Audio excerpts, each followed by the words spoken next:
Você não pode tomar suas assentos, por gentileza. É muito bom poder retornar, rever algumas pessoas queridas, alguns amigos, irmãos. Antecipadamente agradeço ao pastor Valdemir pela confiança de me emprestar o seu púlpito para poder ministrar esta querida igreja. Agradeço ao convite do querido amigo Léo por lembrar de mim. Já faz quase que 3 anos, por isso se passou um pouquinho que estive aqui a primeira vez. Foi um tempo muito proveitoso, especial para todos nós. Léo chegou a mim através do nosso querido amigo Jefferson. Ele fez uma propaganda um pouco mentirosa, a meu respeito. Então eu cheguei aqui, na ocasião, eu vim acompanhado de minha sogrinha, que é portadora de Alzheimer. E na ocasião, quase que eu não venho ministrar, porque a minha esposa também tinha um compromisso no mesmo dia. Mas Deus foi bondoso comigo, porque por meio da igreja tivemos aqui, nesse tempo, algumas irmãs que cuidaram da minha sogra e deram atenção a ela, enquanto eu ministrava. E ministrar com a minha sogra não é uma tarefa muito fácil, até porque ela fala bastante durante o culto, toma atenção e o espaço, mas Deus tem concedido graça a nós, a mim e minha esposa. Minha sogra, apesar do Alzheimer, goza de boa saúde. Às vezes eu brinco dizendo que é bem possível que eu e minha esposa, a gente morra, mas minha sogra continue viva. Não pega um resfriado. Graças a Deus por isso. E desde então, eu e minha esposa temos vivido uma vida bem mais reclusa do que nós gostaríamos. Até na nossa igreja local, eu e minha esposa revezamos para podermos estar nos nossos cultos. Um domingo minha esposa vai, no domingo que ela vai eu fico, no domingo que eu vou ela fica. A gente reserva até mesmo na participação do sacramento, da ceia do Senhor, e temos seguido e caminhado. E Deus, Ele, por sua boa vontade, me permitiu que estivesse aqui, em primeiro lugar, trazendo a minha lembrança. Eu agradeço por lembrar de mim, Léo, por fazer esse convite. Me sinto muito honrado com ele. Eu desejo a minha oração para esta noite. Afinal, eu estive orando também por esse seminário, estive orando por essa ocasião. É que Deus nos abençoe, sobretudo com sua palavra. E o que Ele tiver que fazer, faça por meio dela. Aleluia. Que todos nós sejamos edificados pela palavra do Senhor, aperfeiçoados por ela, transformados por ela. E se estas coisas não acontecerem, ela então não cumprirá a sua finalidade e o seu propósito. Mas como o próprio Deus, Ele afirma em sua palavra, por intermédio de Isaías, Ele faz com que a sua palavra cumpra o propósito pelo qual ela é enviada. E não será por mim ou por causa de mim, mas para além de mim e para além de quem quer que seja, a palavra de Deus sempre cumprirá a sua finalidade. Que as meditações do meu coração alcancem os seus corações e que vocês sejam abençoados por elas, em nome de Jesus. Agradeço a igreja também por me receber tão carinhosamente, tão calorosamente, desde o momento que cheguei, passei pelas portas, tenho sido muito bem recebido. Então, muito obrigado a todos vocês. Eu quero convidá-los, por gentileza, a abrirem suas Bíblias no texto, que é um texto que nós temos refletido ao longo desses dias e que se encerrará no dia de amanhã, certamente, que é um texto de Salmo 51. Embora eu acredite que seja necessário e importante que façamos a leitura de todo o Salmo, e a fim de remir o tempo não farei, porém me aterei apenas aos textos do verso 10 ao verso 13, que é o que nos importa para essa noite. Se você achou, diga amém. Amém. Se você não achou, também diga amém. Eu te espero. Você que disse amém, te espero.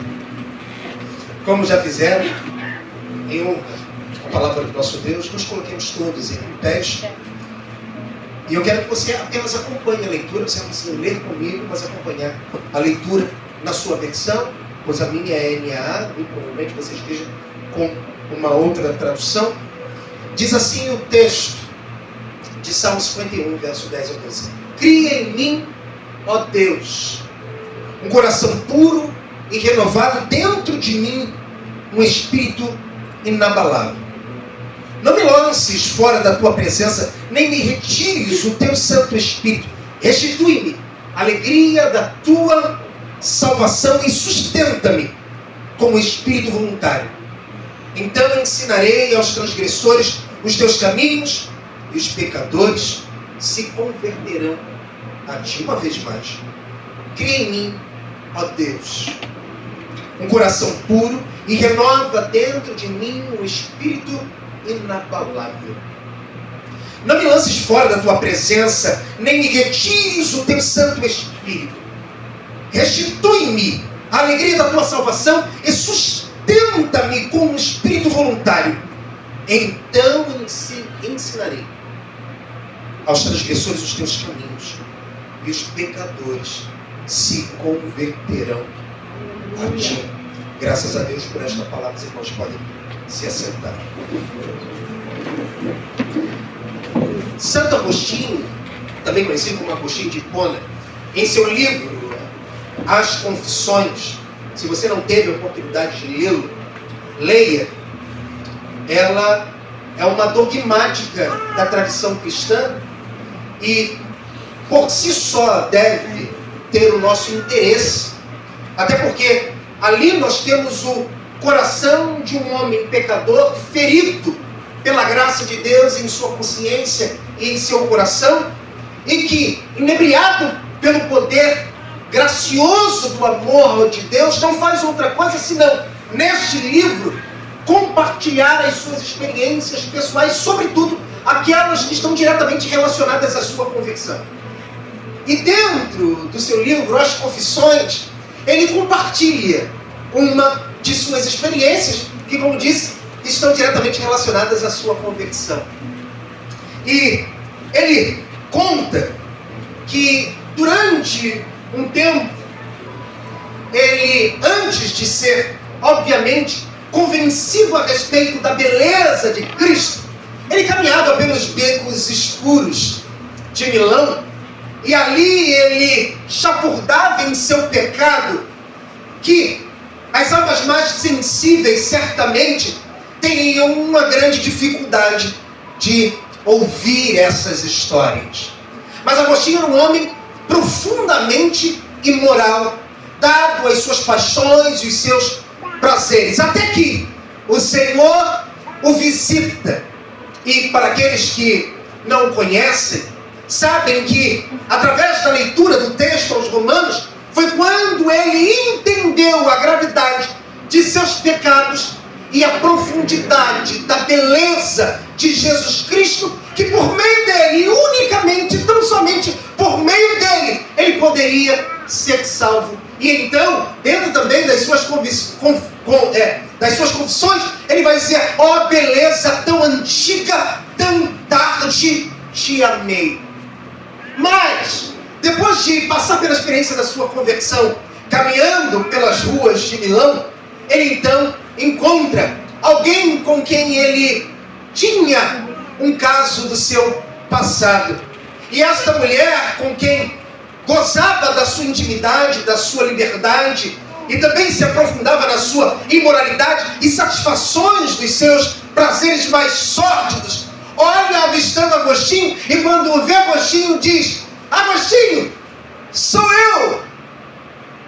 Ao que Agostinho, ouvindo, olhando e identificando, obviamente, responde: sim, agora já não sou mais eu. Aleluia. As palavras, assim como também as experiências de Agostinho, refletem muito bem a essência da transformação que nós encontramos em Salmo 51, em que o próprio Salmo 51 descreve com tanto detalhe, com tanta profundidade, com tanta beleza. Este salmo que nós conhecemos até mesmo de cor, e talvez a grande maioria dos cristãos não conheçam a profundidade teológica que está presente dentro do texto do salmista. E este salmo, ele é o salmo mais íntimo, quebrantado e teológico de todo o saltério. nós podemos encontrar não somente de Davi, como também de Moisés, como também de Asaf e tantos outros homens, tantas outras pessoas, as sombras do passado que nos deixaram como legado as suas orações transformadas em canções. É o Salmo 51 que podemos talvez considerar sendo o coração de todo o saltério. Não só por aquilo que ele reporta, não só por aquilo que ele compartilha, não só por aquilo que ele diz, mas sobretudo por causa da profundidade teológica presente dentro de cada palavra de Davi. E esse salmo, como nós tivemos a oportunidade de ver aqui no vídeo, que retrata um pouco a realidade angustiante do salmista, ele nasce exatamente do ventre da culpa de Davi, após Davi ser confrontado por Natã, por causa do seu adultério com Batseba e do seu assassinato, da morte de Urias. Mas Davi aqui não apenas se lamenta por consequências, o que talvez alguns, por uma leitura um tanto que rápida demais, possam considerar e que se assemelhe talvez também com algumas reações que nós temos em relação aos nossos próprios pecados. O que Davi faz não é reagir de modo a lamentar por consequências, muito mais do que isso, e para além disso, o que Davi faz é clamar por algo muito mais profundo. E o que é que Davi clama de maneira mais profunda? Ele clama por uma recriação em seu interior, por uma renovação em seu interior, por uma transformação que só pode vir como resultado de uma ação de Deus, pela iniciativa de Deus e pelo poder de Deus. Glória a Deus. Ele sabe que seu problema não está apenas nas suas mãos, ainda que elas estejam manchadas de sangue. Os problemas de Davi não estão em suas mãos, mas no que ele estava sentindo uma vez que o seu pecado estava corroendo o seu coração. E isso fica extremamente explícito exatamente nas palavras do salmista, no versículo 10, quando ele grita, como que com o coração rasgado por este, porque este é o sentimento de Davi. Ele diz: cria em mim, ó Deus, um coração puro. Aleluia. Não é qualquer coisa que Davi está dizendo, nem mesmo qualquer palavra. Isto porque Davi tem o cuidado de usar uma palavra que surge em Gênesis capítulo 1, versículo 1. Davi faz questão de usar esta palavra, Harah. Ele remonta no momento da sua oração, no momento da experiência, da sua dor, da sua tristeza, da sua angústia, dizendo exatamente isso: cria. Davi não está pedindo a Deus que Deus conserte, Davi não está pedindo a Deus que Ele o mude, Davi não está pedindo a Deus que Deus o melhore. Davi está dizendo a Deus, Barahará, o mesmo que aparece em Gênesis capítulo 1, quando nós vemos: no princípio criou Deus os céus e a terra. Davi está pedindo nada mais, nada menos do que Deus fazer algo completamente novo. O que Davi quer é um novo começo, um ato de criação divina tão poderoso quanto aquele que formou o universo. Glória a Deus. Glória a Deus. Davi está sendo completamente propositivo naquilo que pede a Deus, porque ele sabe que a única maneira, a única alternativa que ele tem para não se tornar refém da sua dor, e nem muito menos retornar ao lugar aonde ele deixa de ser aquilo que certamente ele via a respeito de si mesmo. Se ele quer ser algo, pois este é o seu desejo, é o que ele busca, é o que ele pede, ser alguém completamente diferente do que ele era, isso só poderá acontecer por um ato poderoso e sobrenatural de Deus. É por isso que ele pede: Senhor, cria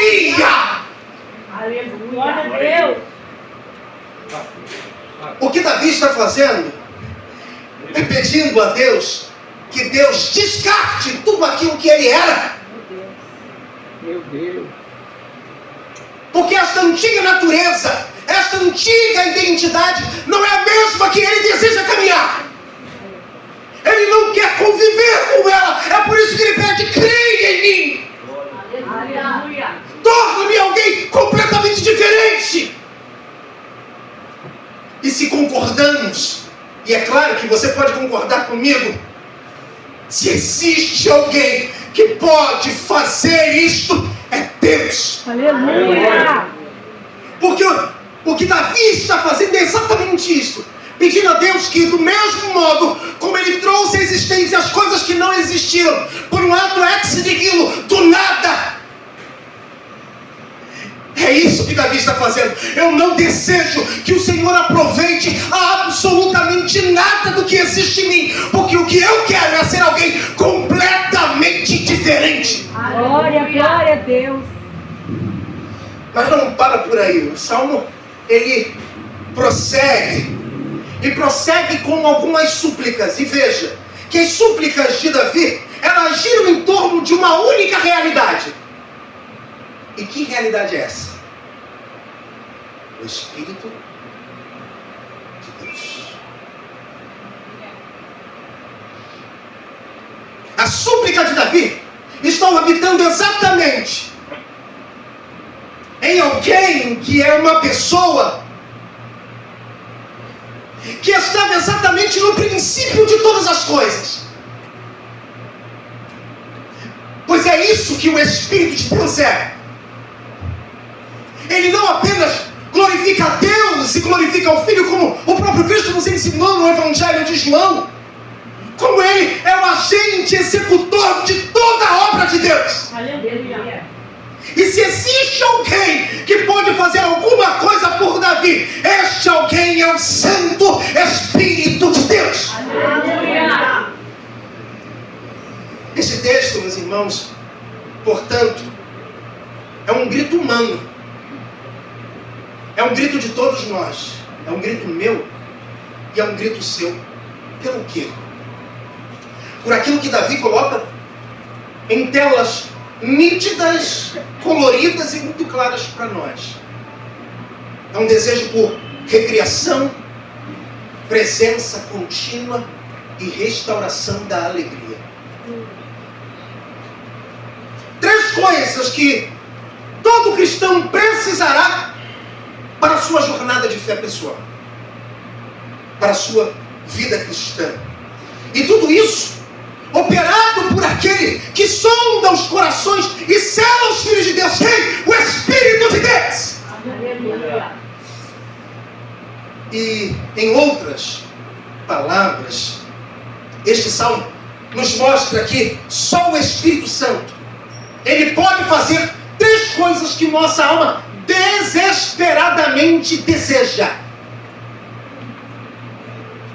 Essa não é uma realidade pessoal minha, mas essa é uma realidade pessoal de todo homem, de todo indivíduo, de todo homem, mulher, jovem, criança. Todos os homens estão buscando desesperadamente por isso. Primeiro, o que Davi expõe neste salmo é nos recriar por dentro em primeiro lugar. Nos recriar por dentro. A segunda coisa é permanecer conosco permanentemente. E a terceira e última coisa é restaurar a alegria de sermos salvos. E não só, porque não é tão somente isso que está presente na sessão que nós acabamos de ler.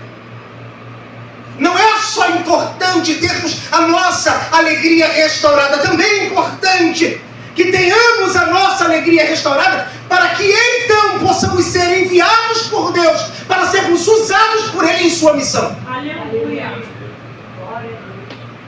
Até porque ninguém quebrado terá condição de fazer a obra de Deus plenamente. É por isso que Deus, na sua bondade, na sua misericórdia, por meio do ministério do Espírito, Ele está cuidando de nós em áreas que nós desconhecemos. Como não dizer a Deus que nós o amamos se não tivermos a capacidade de reconhecer que Ele está fazendo essas coisas enquanto dormimos? Mas muito mais do que nos permitirmos que Deus faça estas coisas de maneira voluntária como faz, é termos a consciência, em primeiro lugar, ferida pela santa palavra de Deus, pelas Escrituras, mas também feridas pelo Espírito Santo de Deus, para que propositivamente e intencionalmente nós nos movamos diante de Deus, a fim de que dele nós possamos retirar a graça suficiente para seguirmos a nossa jornada sem estarmos escravizados ao nosso passado que insiste em nos prender. E é exatamente isso que nós vamos ver juntos no texto de Salmo 51. Mas antes de vermos essas três coisas que são tão necessárias, tão importantes e tão maravilhosas, há algumas considerações iniciais muito importantes que eu preciso fazer. E todas elas estão relacionadas com o Espírito de Deus. A primeira coisa que a gente precisa fazer, antes de nos anteciparmos a falarmos qualquer coisa que esteja presente dentro do texto, é olharmos para o Espírito na teologia do Antigo Testamento. Porque tudo o que Davi está fazendo, ou melhor, tudo o que ele está falando, constitui um pano de fundo histórico, teológico e escatológico. Em primeiro lugar, devemos olhar para o Espírito na teologia do Antigo Testamento, pois no Antigo Testamento, o Espírito de Deus, o Ruach Elohim, ele aparece como aquele, em primeiro lugar, que dá vida. Onde vemos isso? Em Gênesis capítulo 2, versículo 7. Em segundo lugar, o Espírito de Deus é aquele que capacita para o serviço. Êxodo 31, 3. Em terceiro lugar, o Espírito é aquele que inspira os profetas, segundo Samuel 23, 2. Quarto, ele é aquele que, de forma seletiva, vem sobre reis e líderes, mas também pode se retirar, como no caso de Saul. 1 Samuel 16, 14. Por isso, é por esta razão, é por este motivo, que Davi diz o que diz no versículo 11, no capítulo 51, tão angustiado: não retires de mim o teu Espírito, pois em perspectiva ele sabe o que aconteceu com Saul. Oh, Deus. Ele sabe o que um homem sem o Espírito de Deus tem a capacidade de fazer, de dizer e de se comportar. E ele não quer, de maneira nenhuma, ser refém das suas próprias experiências, pois as experiências que ele viveu relacionadas a Saul são suficientes para que ele não deseje de modo algum que Deus tome a iniciativa de se retirar da sua vida. Porque um homem sem o Espírito de Deus, ele tem a capacidade de fazer as coisas mais terríveis, mais nebulosas, mais imorais, promíscuas, violentas, insensatas, tolas. É óbvio que a palavra de Deus partilha conosco uma gradação de pecados. E sim, diferente do conceito popular da maioria do chão da igreja, sim, há pecadinhos e há pecadões. O Senhor faz distinção dessas coisas. Provérbios é uma grande lição para nós a respeito disso. Há pecados que Deus abomina, Ele tem asco, nojo.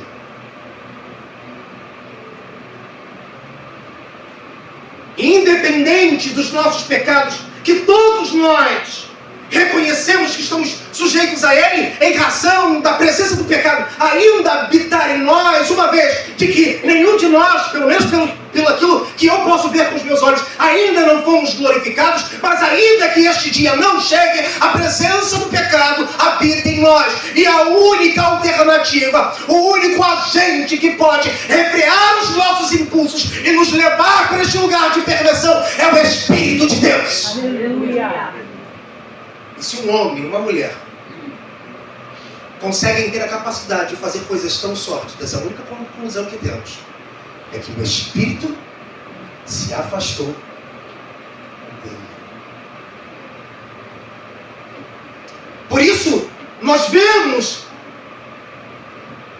as palavras de Davi tão vívidas. E quase sempre nós não conseguimos captar o tom das palavras que nós lemos nas Escrituras.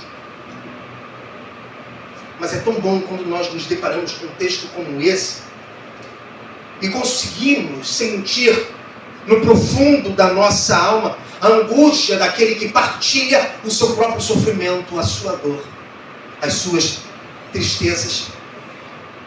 E exatamente aqui no versículo 11, Davi não está falando da perda da salvação no sentido pleno do Novo Testamento. Mas o que Davi teme exatamente aqui é perder a presença capacitadora e orientadora do Espírito, como ocorreu com Saul. Até porque Davi não poderia perder aquilo que lhe foi dado, uma vez que aquilo que ele recebeu não resultou dos seus esforços. Como Paulo nos ensina, não depende dos nossos méritos, mas dependem dos méritos de Cristo. E isto nos é dado, esta graça nos é dada gratuitamente, a fim de que ninguém se glorie. Glória a Deus. Então Davi ele não teme perder a salvação, pois aquele que o concedeu é suficientemente poderoso para mantê-la. É Deus quem faz isso de maneira tão poderosa no coração dos homens, mas ele teme perder a presença capacitadora e orientadora do Espírito. A segunda coisa que a gente precisa olhar é a promessa de um novo coração, porque Davi ele se antecipa como profeta dos profetas posteriores a ele. É claro que há um tom escatológico nas palavras de Davi, porque Davi não é somente um rei. Davi também é profeta do Senhor. Ele é alguém que, por exemplo, tem a capacidade de falar do Cristo exaltado. Aleluia. A súplica por um coração puro, da qual Davi pede e insistentemente coloca diante de Deus, e um espírito reto se antecipa sobretudo a promessa escatológica dos profetas. Por exemplo, Ezequiel capítulo 16, versículo 26 e 27, posterior a Davi, é Ezequiel quem diz: dar-vos-ei um coração novo, porém dentro de vós o meu espírito. Antes de Ezequiel dizer o que está dizendo, Davi já antecipadamente está dizendo, não somente para ele mesmo, ele está dizendo para Deus: Senhor, Senhor, dai-me um coração completamente novo. Não é só Ezequiel que é antecipado, Jeremias também é antecipado, conforme encontramos no capítulo 31, versículo 33, porém a minha lei no interior deles escreverei no seu coração. E é claro que nós não lemos coração pensando no órgão cardíaco que nós temos. Até porque em algumas traduções nós não encontramos coração, nós encontramos rim. Apenas por uma questão cultural, que era como o judeu, ou melhor, o israelita do Antigo Oriente Próximo, entendia ser o lugar onde se reservava todas as questões mais profundas da alma humana. E portanto também para nós o coração é o lugar onde estão todas as coisas, inclusive os nossos ídolos que precisam ser quebrados. É ali que Davi sabe que Deus precisa fazer o seu trabalho. E quantos de nós nos cansamos em nossas orações, orando da maneira errada, pedindo que Deus trate os nossos comportamentos, ao invés de tratar o lugar da onde os nossos comportamentos surgem. As nossas compulsões, os nossos impulsos, os nossos vícios, as nossas ações, nossas decisões, escolhas, saem de um lugar mais profundo, e este lugar é o nosso coração. É por isso que nós estamos enxugando gelo, porque estamos pensando no lugar errado para sermos tratados por Deus. Ele precisa tratar o coração, e é aqui que Davi, ele chama pelo grandioso trabalho de Deus, para que ele se torne alguém completamente novo. Esses textos aqui, meus irmãos, eles formam um fundo escatológico, do qual Davi, ele está suplicando. Ele deseja que Deus haja nele como Criador, como legislador e como um renovador interior. Davi, ele está de maneira humilhante, prostrado diante de Deus, pedindo para que Deus, em primeiro lugar, seja um Criador, possa criar algo novo. Em segundo lugar, que Deus possa, no ato de criá-lo agora, de recriá-lo agora, poder escrever as suas leis em seu coração. E não só isso, mas também dar continuidade a esse trabalho, renovando o seu interior, renovando o seu coração, para que ele não perca de vista a beleza da salvação. A terceira coisa que a gente precisa fazer e olhar, quando pensamos no Espírito de Deus, é olhar para o Espírito na teologia também do Novo Testamento. Isso porque em Cristo a promessa de Ezequiel e Jeremias se concretiza com a vinda do Espírito Santo como sendo penhor e permanente.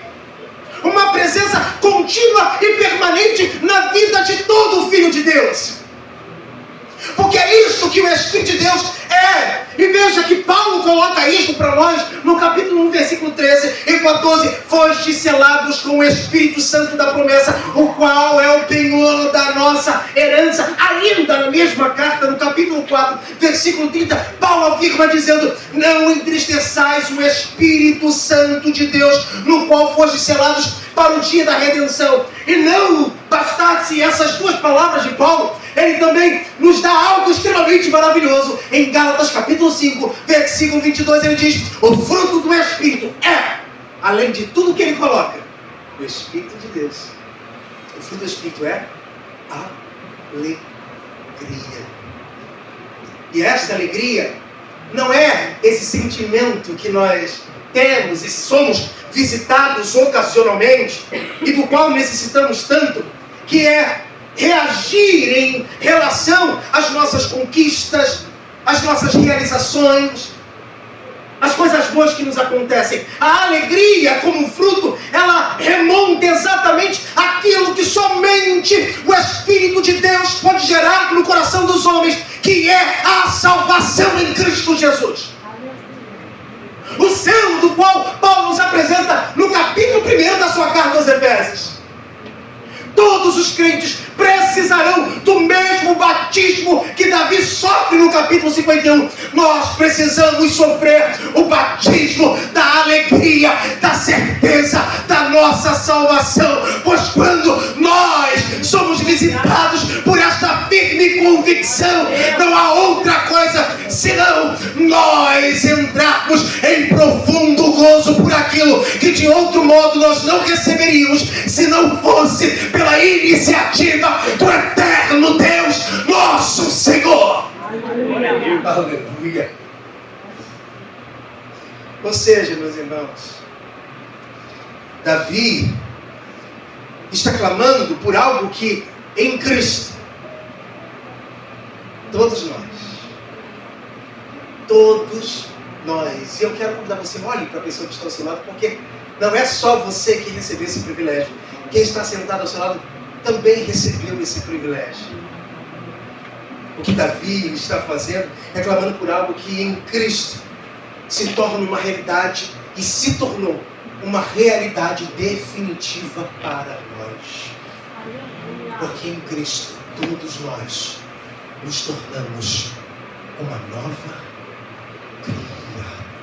Aleluia.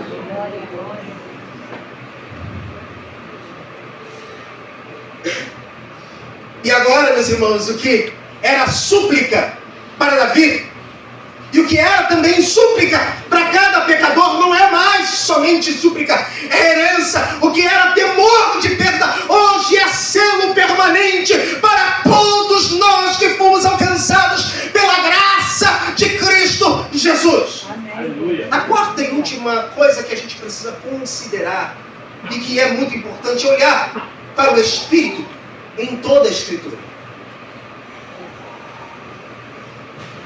E com base naquilo que nós encontramos em toda a Bíblia, a doutrina do Espírito nos ensina 5 coisas muito importantes. A primeira coisa que ela nos ensina é que o Espírito é a pessoa divina que aplica a salvação no coração dos homens. A segunda coisa é que ele regenera e santifica o coração humano. A terceira coisa é que ele permanece com os filhos de Deus. A quarta é que ele restaura a alegria da salvação quando o pecado entristece a alma. E quinto e último, ele nos move a ensinar outros. E também a testemunhar e ministrar com graça.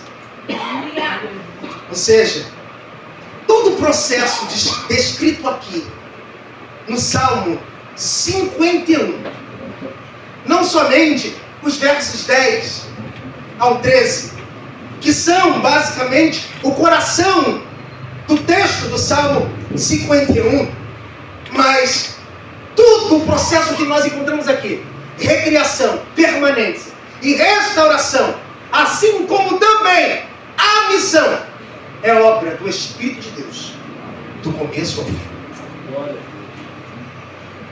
Nada é sobre nós, tudo será sobre Ele.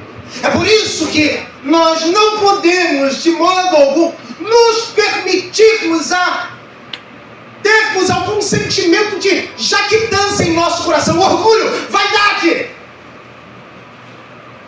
A bondade que se vê, o sobrenatural que se manifesta, a justiça que se aplica, o amor que se dá, tudo é obra do começo ao fim do Espírito Santo de Deus em nós. Aleluia. Diante disso, então, caminhando, seguindo para o tempo que nós agora estamos já caminhando para o fim, há algo que nós podemos e devemos aprender com o Salmo 51. E esse Salmo nos ensina 3 verdades sobre a vida cristã. E são 3 clamores de quem deseja ou quer viver no Espírito. Se você que me ouve, não somente deseja e nutre esse desejo no seu coração, mas quer viver no Espírito, andar no Espírito, é para você estas palavras de Davi, que são palavras de Deus para nós, que, em primeiro lugar, nós precisamos de um novo coração para uma nova vida. Todos nós precisamos de um novo coração para uma nova vida. Veja o versículo 10 novamente. Cria em mim, ó Deus, um coração puro e renova dentro de mim um espírito reto. Davi não pede uma nova chance. E é tão interessante que quando nós transgredimos as leis de Deus e incorremos em alguns pecados, a primeira coisa que a gente faz, além de correr aos pés do Senhor, porque é isso que fazemos quando estamos desesperados.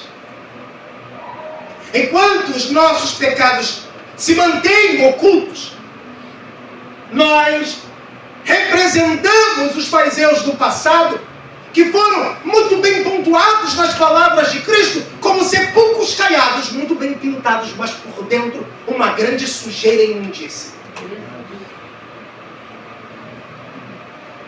Mas a primeira coisa que fazemos, além de correr para o Senhor, é pedir em oração que Ele nos conceda uma nova chance. Não é isso que Davi está fazendo.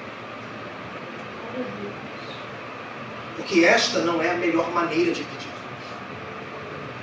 E nem deveria ser um dos nossos pedidos.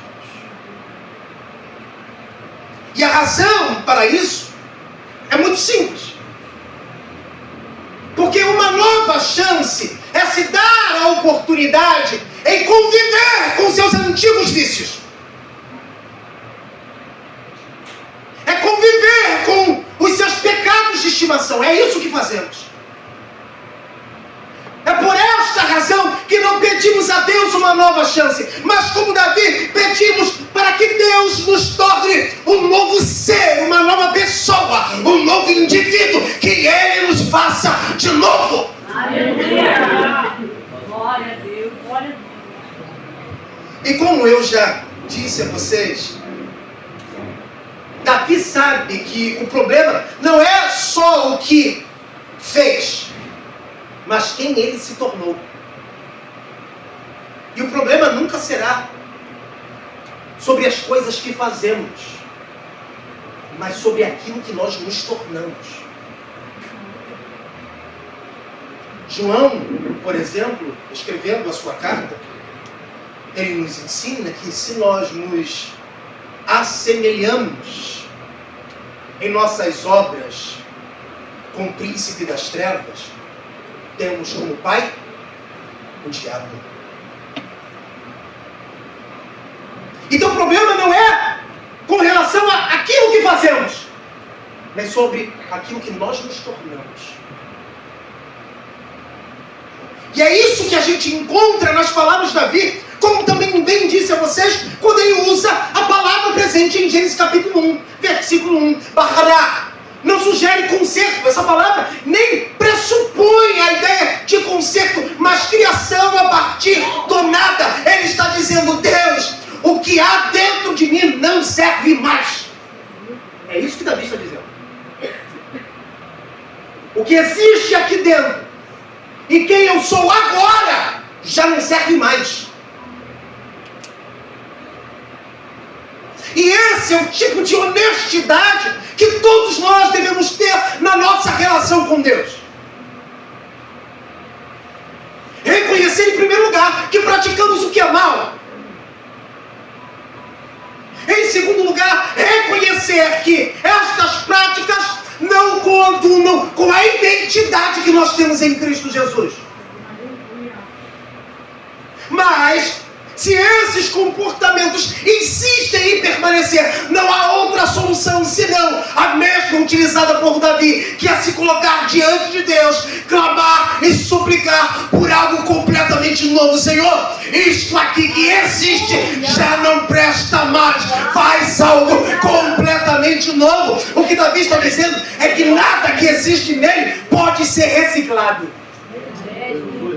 E quantos de nós reciclamos coisas velhas? Insistimos em reciclá-las.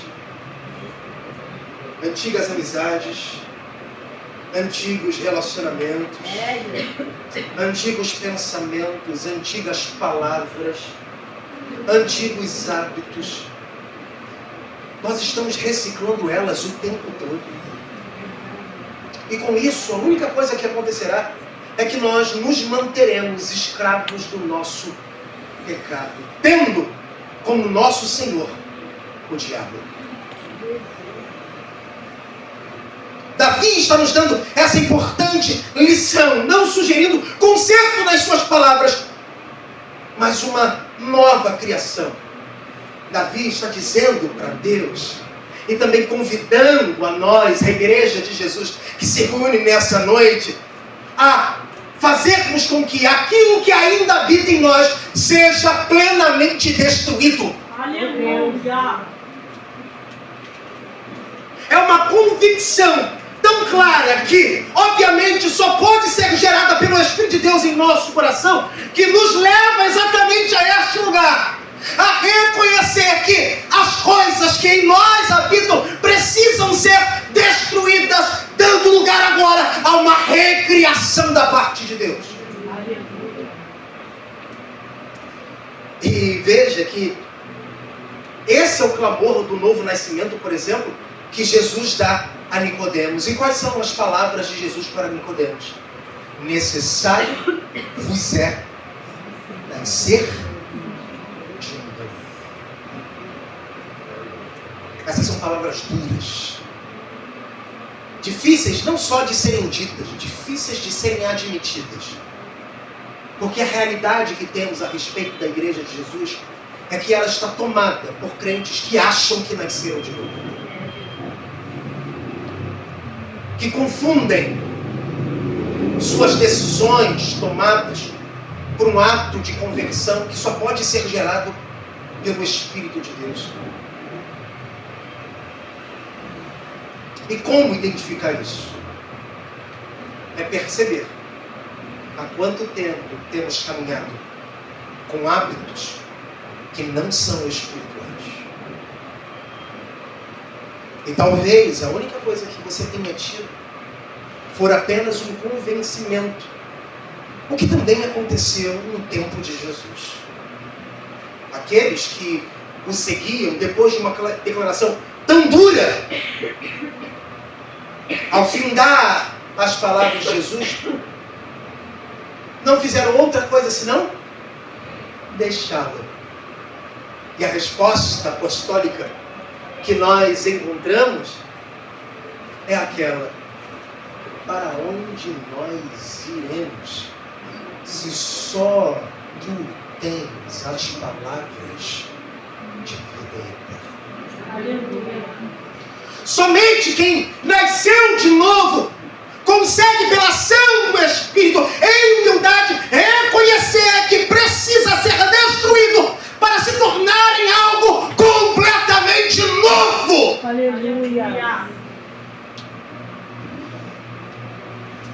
E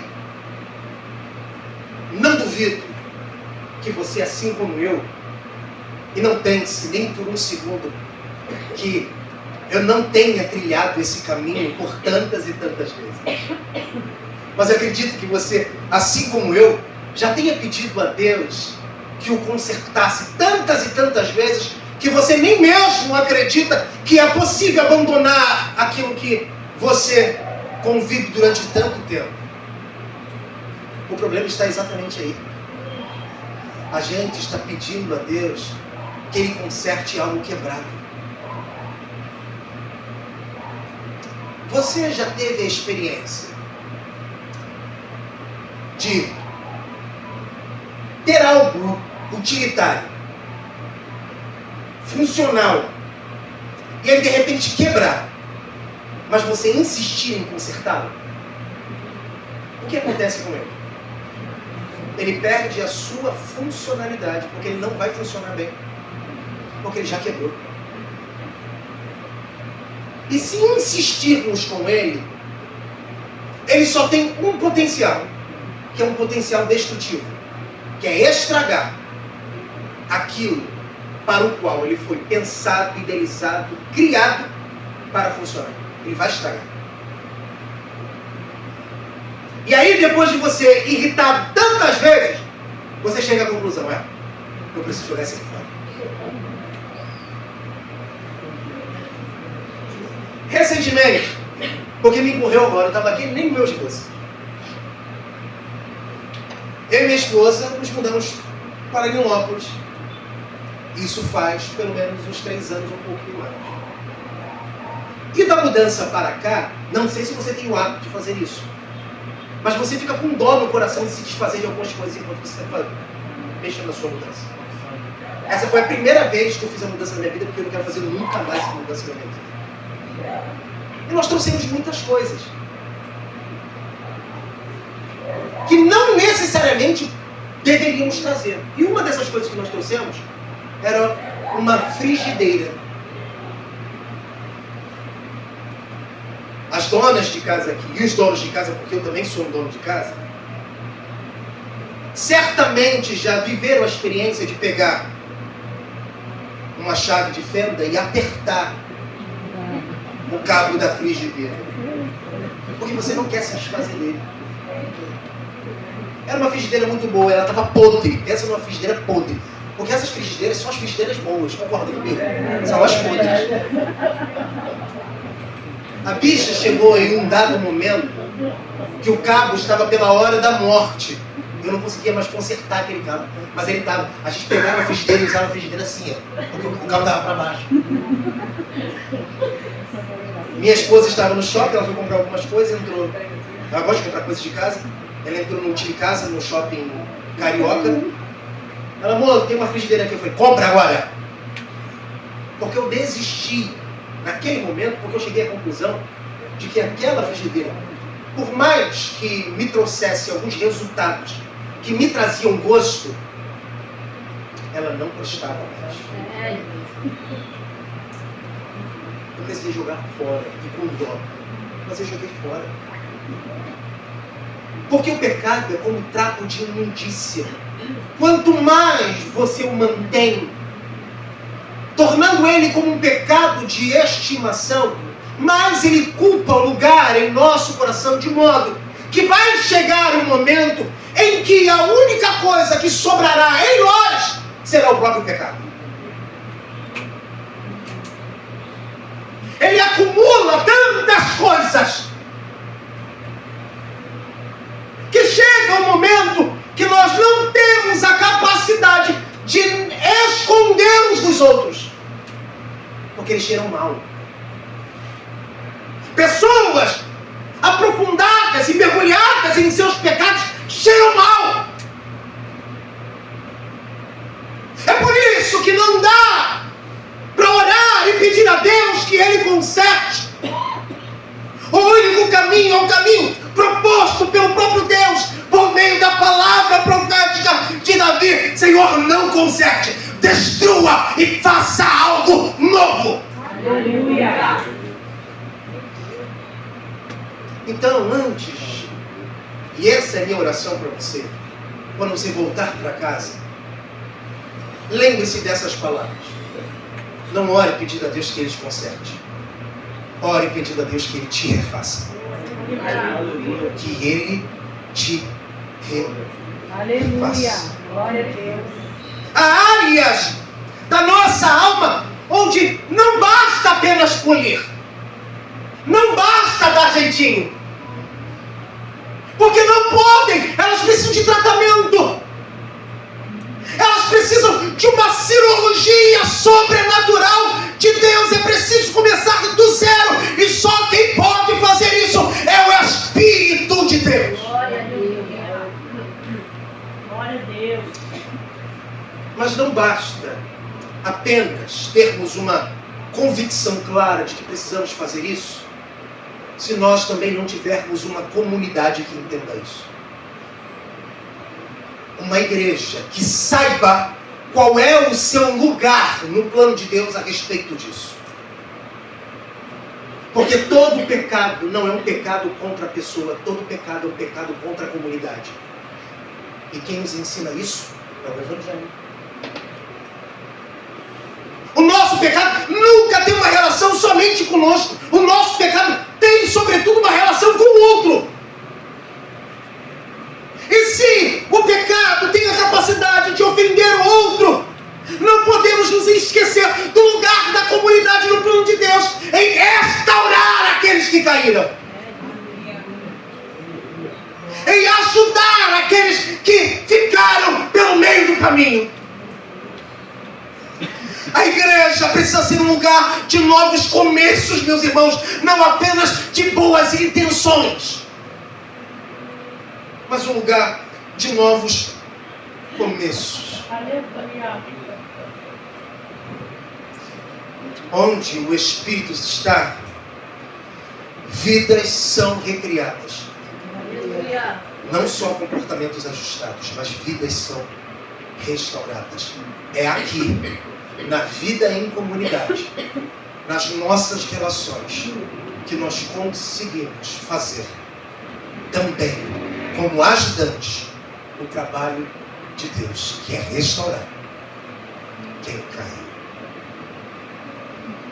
A segunda coisa, ou a segunda verdade que nós aprendemos com o texto de Salmo 51, é a respeito da presença que não nos abandona, a permanência contínua do Espírito. Versículo 11: não me lances fora da tua presença e não retires de mim o teu Espírito Santo. Davi viu o que aconteceu com Saul. Ele não sabe o que significa perder o favor de Deus, por isso ele ora da maneira como ele ora: Senhor, não tire de mim o que tem de mais precioso, que é a tua presença. Aleluia!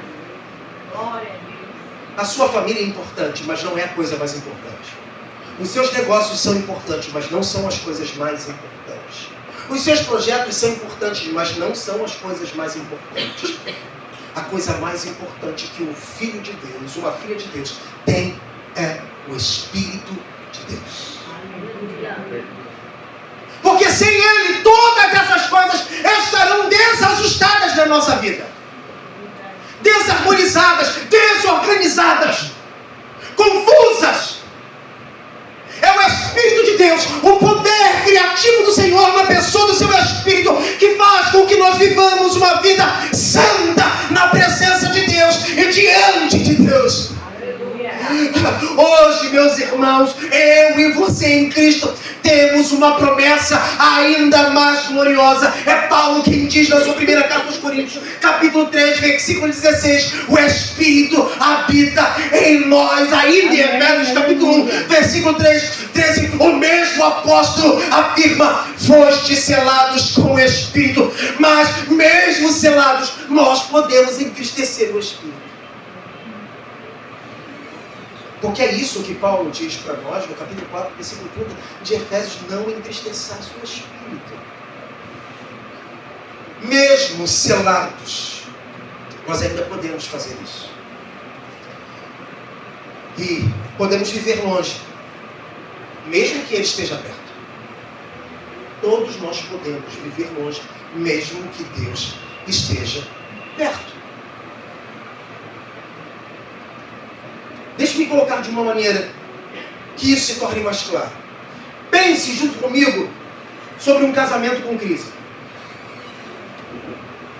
O casal ainda mora sob o mesmo teto, dorme na mesma cama, eles compartilham absolutamente tudo, mas o coração de ambos está distante.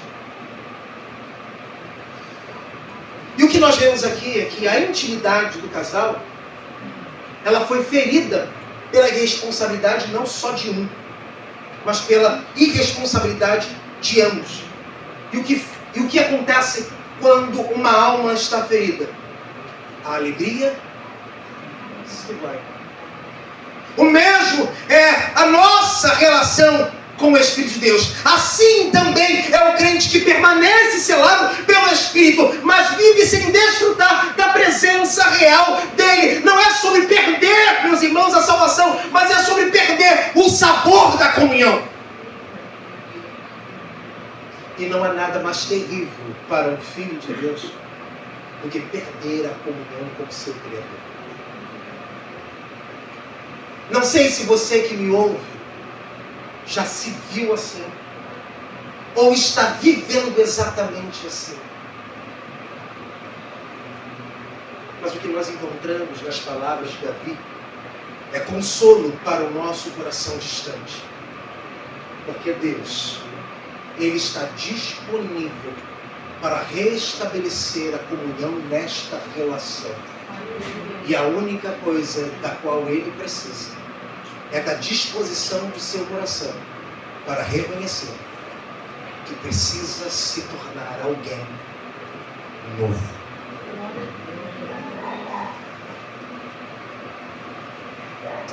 Nos aproximando do fim, meus irmãos, e antes de falar sobre essa terceira e última verdade, tão necessária e importante para nós, eu faço uma pergunta para cada um de vocês que me ouvem. Vocês têm cultivado de fato, vocês podem responder com sinceridade que vocês têm cultivado a presença do Espírito ou vocês têm apenas confiado na permanência dele.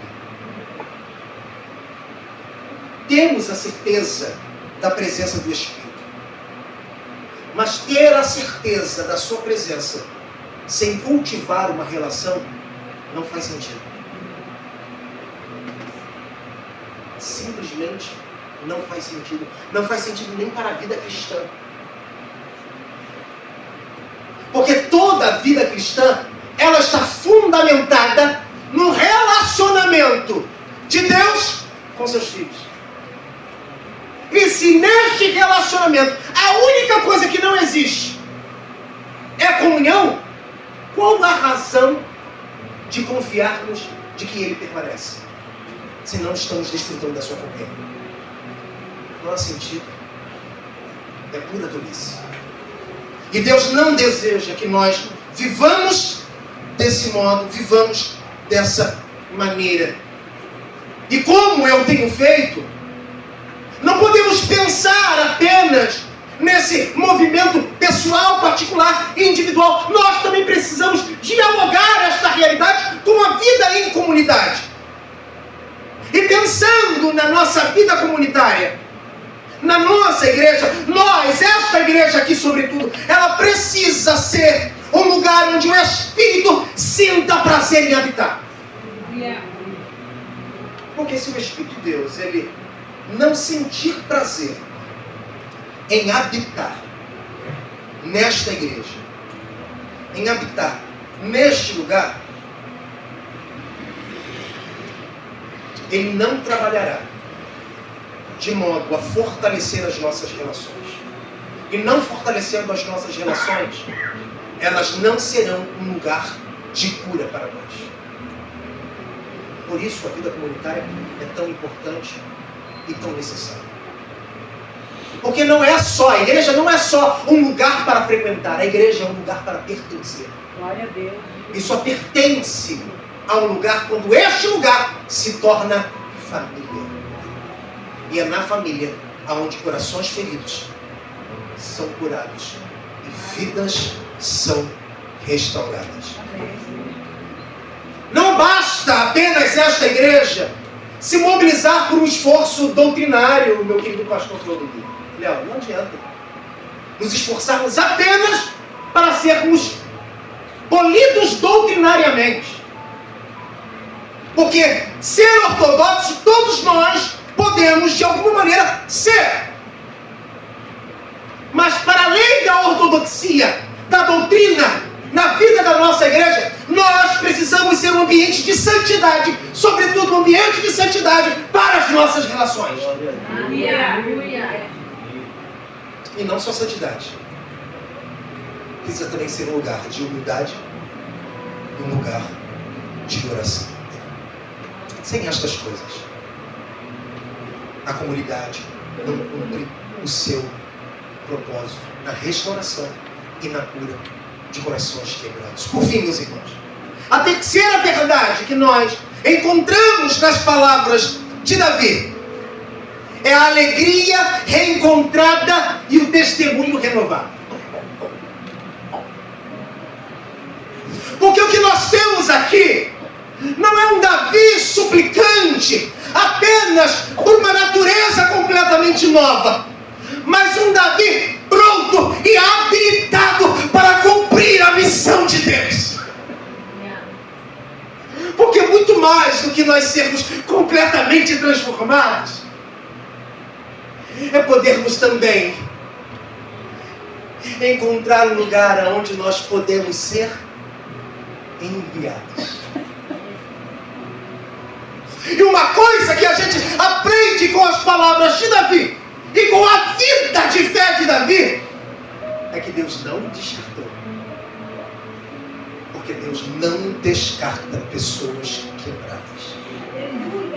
Como Ele nos ensina com a alegoria de Jeremias, se Ele precisar quebrar, Ele quebra e faz. Aleluia. Se ainda está dando trabalho, Ele quebra. Eita. Aleluia. De novo. Aleluia. Se ainda não está funcionando, ele quebra Meu Deus. e faz. Aleluia. Esse batismo de renovação que Davi sofre é o mesmo batismo de renovação que todo cristão sincero sofrerá se colocar diante de Deus em humildade, sinceridade, pedindo: Deus, destrua as coisas antigas, faça-me de novo, mas não pare por aí, me envie para a sua missão, porque eu estou pronto a trazer glória ao seu nome, fama a Jesus Cristo, aleluia, e alegria para o céu. Aleluia. Glória a Deus. Veja o que o Salmo, o versículo 12, versículo 13 diz: torna a dar-me a alegria da tua salvação e sustém-me com um espírito voluntário. Então ensinarei aos transgressores os teus caminhos. Há tanta coisa para dizer aqui que o tempo não me permite. Mas eu vou me ater apenas no que realmente nos interessa dentro do contexto que eu já tenho desenvolvido com vocês até aqui. Note que há uma sequência lógica nas palavras de Davi. Primeiro, vem a alegria restaurada. Até porque ninguém feliz, como eu já disse a vocês, prestará para fazer alguma coisa. É só a gente olhar para a comunidade quando ela se mobiliza para fazer alguma coisa. Pessoas tristes e aborrecidas só trazem dor de cabeça e problema, né, pastor? O pastor sabe disso. Ao invés de ajudar, ele atrapalha todo o mover. Pessoas quebradas, elas não prestam inicialmente, mas quando restauradas, elas funcionam perfeitamente. Elas não funcionam bem, elas funcionam perfeitamente. Então há uma lógica no argumento de Davi. O primeiro lugar vem a alegria restaurada, é a primeira coisa que acontece. E só depois que a alegria é restaurada, vem o compromisso renovado. Deus, meus irmãos, Ele não nos envia ao mundo com o coração vazio, com o coração machucado, com o coração ferido, com o coração angustiado, com o coração torcido. Não, Deus não faz isso. Ele nos enche da alegria da salvação para que possamos transbordar graça aos outros. Aleluia. Você já encontrou alguém que ele tem a habilidade de transbordar graça para outras pessoas? Toda igreja tem alguém assim. Ele transborda graça para os outros, ele se derrama sobre os outros. Isso é coisa de Deus. É Deus que faz isso, porque Deus que conhece e sonda os nossos corações sabe o quanto precisamos de sua graça. Afinal, é Tiago quem diz que Deus concede mais graça aos humildes. Sempre haverá graça da parte de Deus, não a graça salvadora, mas a graça capacitadora para nos habilitar ao serviço de Deus. Glória a Deus. A salvação nunca deixou de ser real para Davi. Porque ele sabia que não poderia perder algo que foi gratuitamente lhe dado. Como eu e você devemos também ter essa convicção de que nós não perderemos a nossa salvação. Porque não depende do alcançado, depende de quem alcançou. Aleluia. As minhas ovelhas ouvem a minha voz, eu as conheço.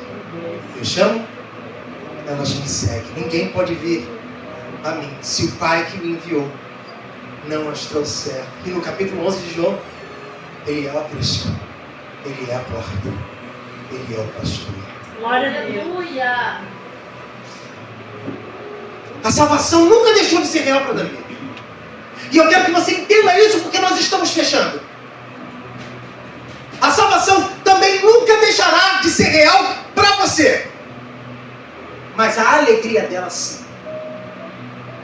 A alegria da salvação pode nos abandonar. A alegria da salvação pode nos deixar.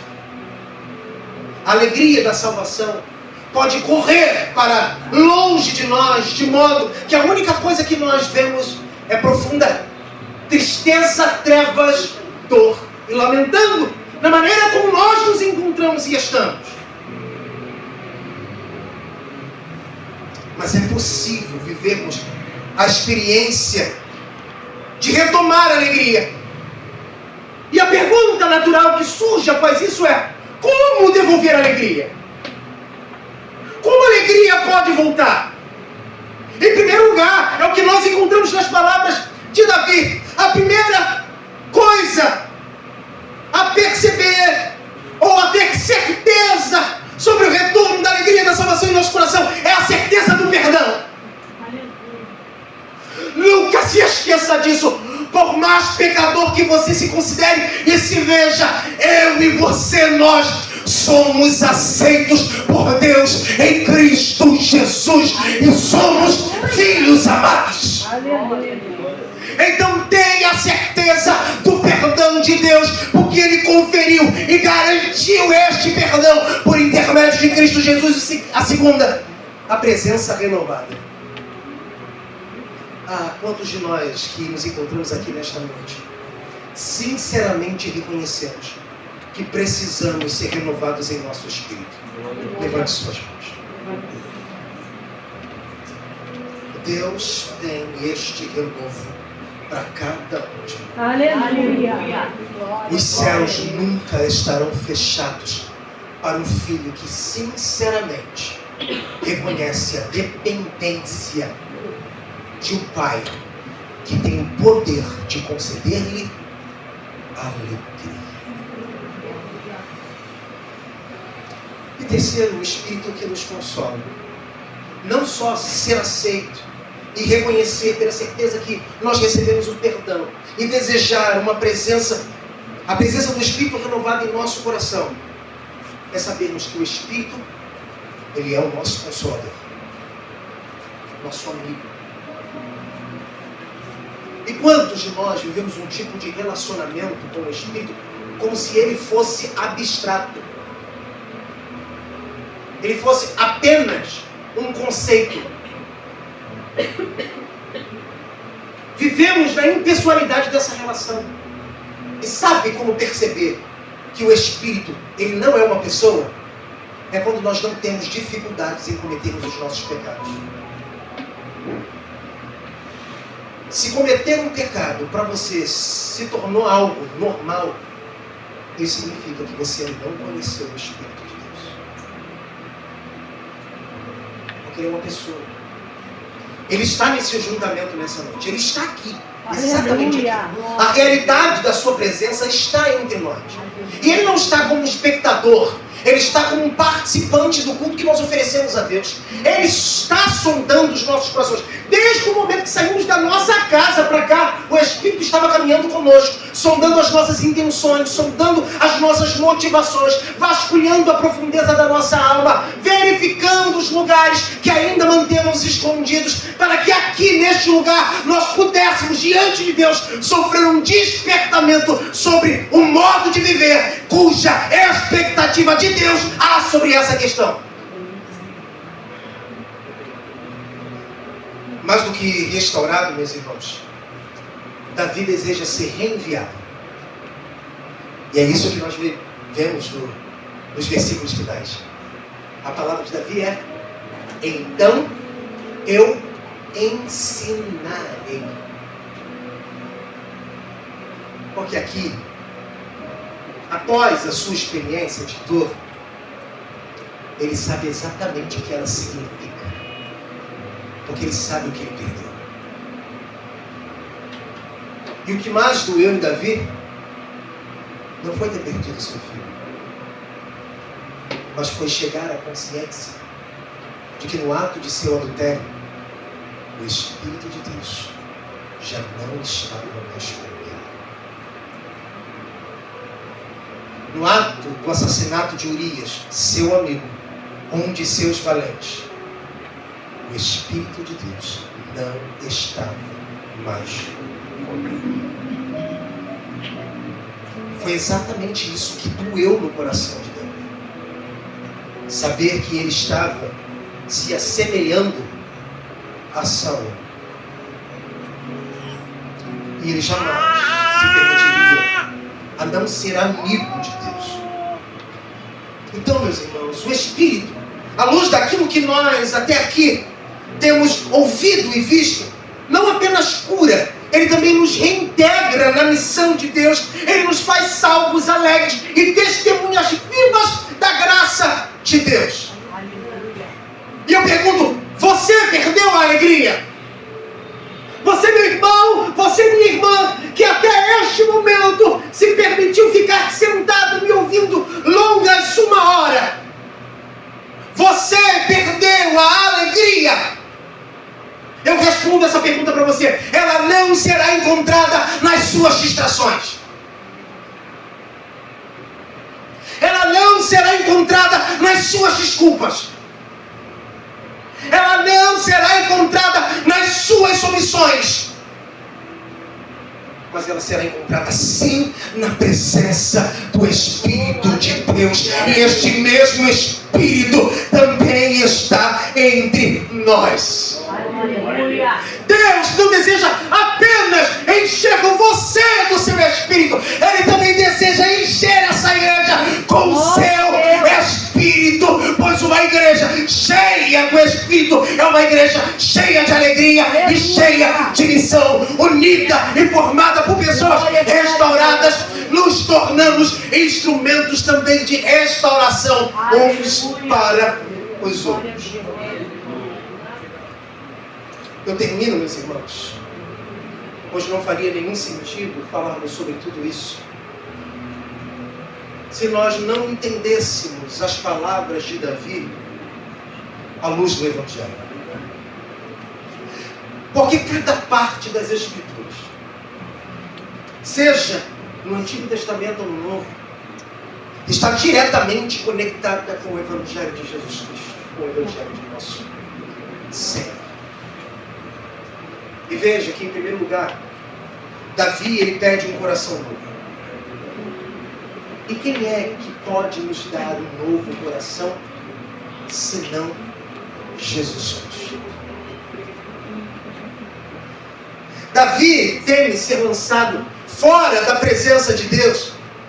Mas quem de fato foi abandonado por Deus para que nós não fôssemos? Cristo foi dado ao pleno abandono do Pai para que no seu abandono nós pudéssemos ser reconciliados com Deus, antes seus inimigos, mas em Cristo amigos de Deus. Aleluia. Davi clama pela alegria da salvação. Mas quem é o Salvador que pode restaurar essa alegria eternamente em nossos corações, senão Cristo Jesus? A resposta, meus irmãos, é uma só.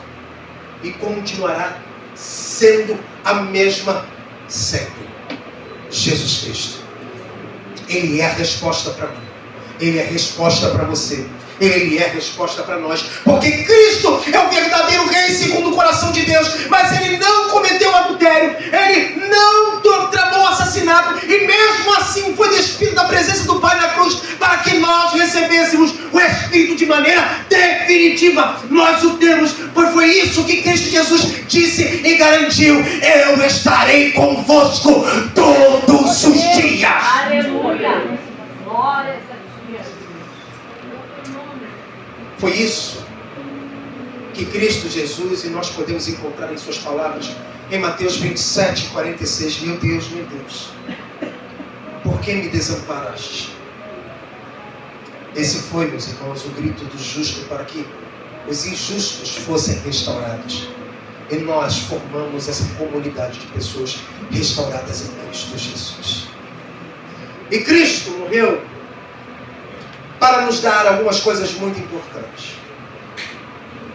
A primeira coisa que Cristo nos dá é um novo coração, conforme Paulo nos ensina na sua segunda carta aos Coríntios, capítulo 5, versículo 17. Ele não só nos dá um novo coração, como ele também nos dá o Espírito permanente, conforme João, capítulo 14, versículo 16, também nos diz. Cristo também nos dá uma alegria invencível, como nós podemos ver em João 16, versículo 21. E por fim, ele nos dá uma missão restaurada, como nós vemos em Atos capítulo 1, versículo 8. O Evangelho, meus irmãos, é a resposta ao clamor de Davi. O Evangelho será também a resposta para o nosso sincero clamor. Isto porque não apenas somos perdoados, mas nós somos recriados, renovados e enviados.